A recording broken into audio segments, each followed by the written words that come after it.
Are you constantly rushing from task to task, feeling like there's never enough time in the day? I know this is me on a regular basis and something I need to keep in check.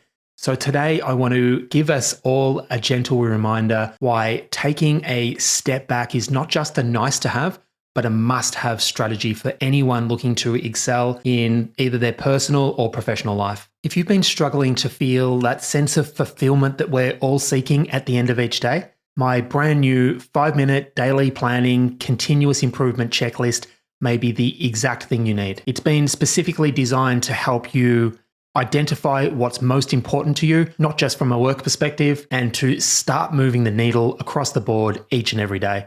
If this sounds interesting, simply let me know and I'll shoot through a completely free copy, no strings attached. Hello and welcome back to the From Zero to Marketing Hero podcast. My name's Paul Heron. I'm a life coach and entrepreneur who recently decided this is the year that I am going to finally get my head around marketing. I've made a commitment to show up each and every day for the next 12 months, creating, posting a podcast episode every single day to not only document my journey, but to shine a light on the highs and the lows and everything in between along the way. So without any further ado, let's get into today's episode. So why is slowing down really our secret weapon to speeding up our success? This is a fascinating thing to think through because I think for so many of us, we feel if we stop, we're actually not going to be making progress. And I think this mindset is something that's really tough to shift. And you may even be asking yourself right now, well, how else am I ever going to get where I want to be? And that is a really valid question to think about. And that is exactly what we want to talk about today. If you've been following along, you have definitely heard me talk through my continuous improvement cycle, which is essential for us to start making progress. Now, there are 4 parts to this cycle. There's the decision or the thinking about what we're going to do next. There's the action phase where we set about actually doing the thing that we've committed to doing. Then comes a reflection phase, which is crucial for us to be able to take the lessons out of the things that we've done. And then there is a planning phase where we start to think about what that next step might look like. And this is a cycle that we need to keep coming back to, and each and every step is as important as the previous. So what are we doing when we're at 1,000,000 miles an hour all day long? What we're actually doing is spending most of our time on the action phase. We're go, go, go. We're spending very little time reviewing feedback and setting up feedback loops for us to be able to take that feedback in. We're typically not really spending much time at all assessing what the next steps might look like. We may have a big list of things that need to be done, but we're not really going through that process of prioritizing and determining specifically what is most important. We're just go, go, go all day long. We don't know when enough's enough. We've got no boundaries. And this leads to this place where we just need to keep going. We can't get off. We don't know what to do. We don't know what's going to happen if we actually stop. And I think this is just something to be aware of. I know that I've been here before, and I know a lot of my clients and a lot of people I've worked with have found themselves in exactly this situation. So the first step, I guess, is just noticing and becoming aware of it. That's the first critical thing that we need to be able to do for us to be able to even start thinking about what alternatives might look like. So once we notice it, what would hitting pause allow us to do? What does slowing down actually mean? And I think for most of us, myself included, slowing down doesn't actually mean doing nothing. I think we've got this perception that if we're not taking action, then we're not doing anything. But what slowing down allows us to do is to be able to move into the other 3 phases. And I think potentially the most important one for people who get stuck in this cycle is the reflection piece that comes after the action. And I know this can be difficult, particularly when things haven't played out the way that we expected.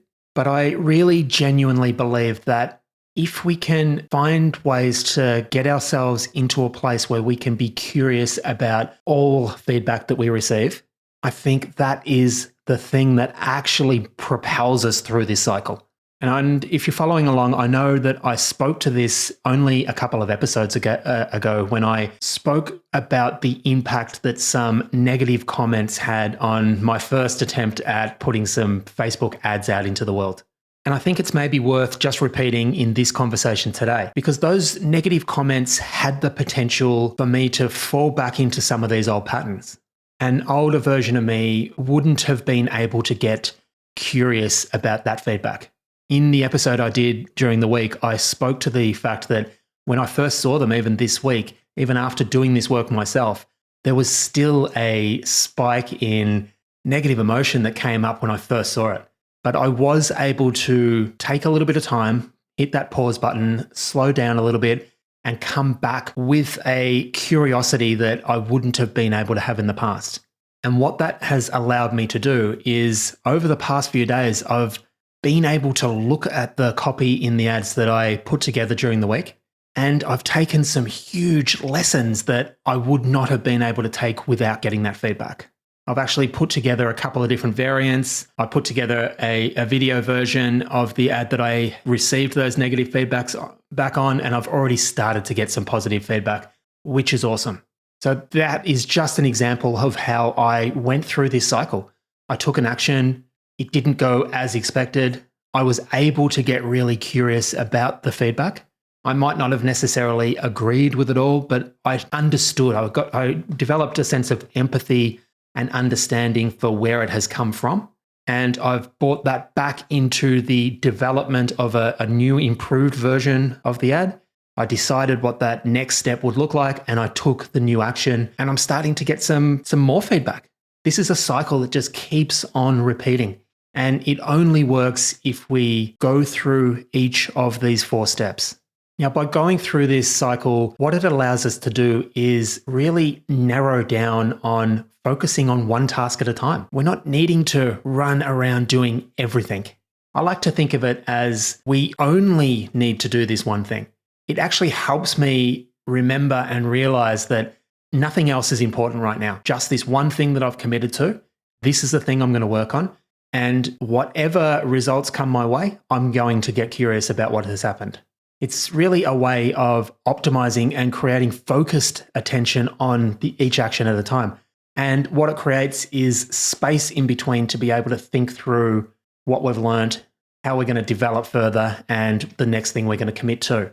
It really is about building this cycle of positive momentum, which is the key to all of us achieving the success we're looking for. I would love to know if what I'm talking about today makes sense to you.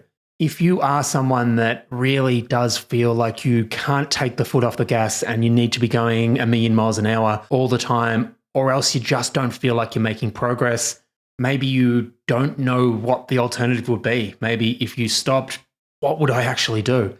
I would love to hear from you, because I think I've been thinking about this for the last few years now, and it really does make sense to me.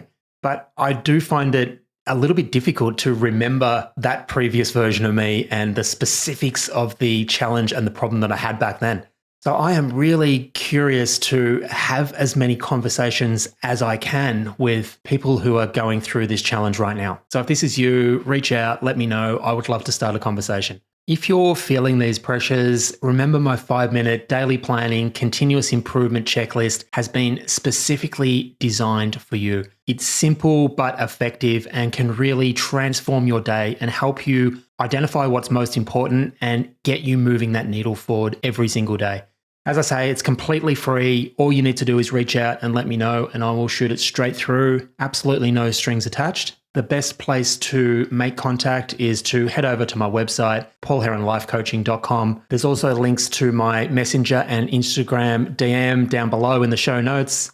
So reach out, let me know, and it's all yours. Finally, if you're enjoying the show, please take a moment and hit that subscribe button. It really goes a long way in helping share the show with a wider audience. And until tomorrow, I hope you have a fantastic day today. Bye for now.